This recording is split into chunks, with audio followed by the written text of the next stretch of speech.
At my home, we used to sell mqombothi, so they would come on Friday to buy them mqombothi, and they knew that there's a new record coming, so they would listen to it. A new record, and the ANC newspaper, Letsatsi. So before they arrived, I had to read to my father first what's there, Letsatsi in Sotho. And then so that when they come, you can tell them the stories. He was just a worker who got $10 a week. All he did, he just bought his wine. And all he could say was, hey, you must listen to that song. The schools used to take kids to go and watch shows at Wilberforce College. What influenced me the most was King Kong.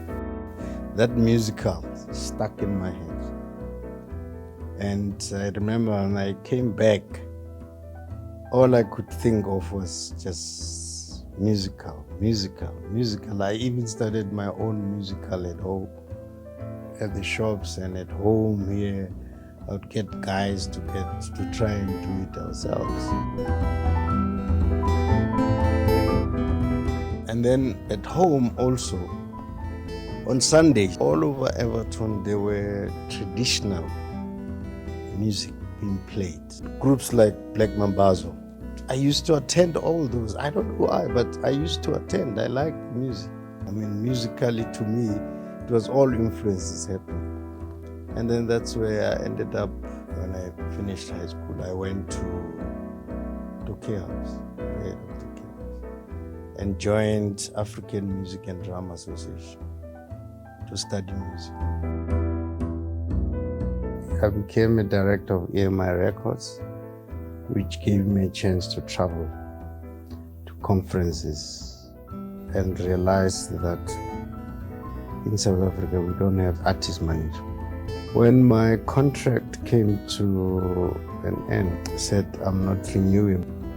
Hey, and you know, the EMI was so scared, they thought, hey, this guy is going to steal all our artists. He's going to open a record company. I said, no.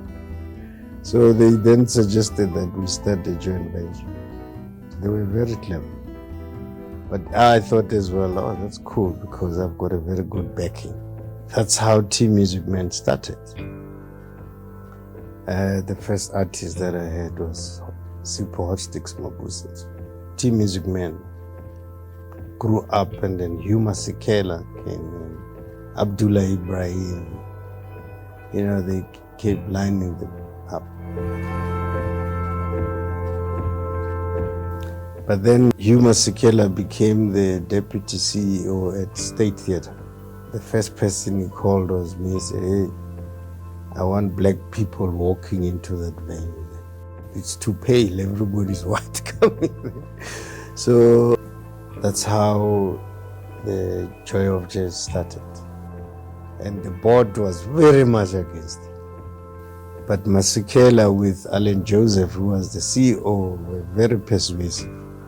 The first Joy of Jazz was full for a week. They couldn't believe it. And Joy of Jazz, it's 17 years. But at least our government, I think with the help of the French, they taught us that you need to have an arts and culture department. They are trying their level best, but the allocation of funds is not good. Brayu says our government is afraid of the arts because the arts helped dethrone apartheid. It was Miriam Makeba who spoke the United Nations. It was us who sang the songs, you know, that influenced the people. So maybe somebody is still afraid of them. When I used to manage Brahu, we used to do a lot of shows in Europe. And they do shows, you remember, they do shows in a park. And there's nobody's been charged, nobody's getting anything, but there's a show going on. And I went and asked the promoter, why do you do these festivals for free? says that's our job. That's why these people elected us, so that we can bring the other cultures from the other worlds to come and see, to come and experience. Our people have to be exposed to other nations, cultures.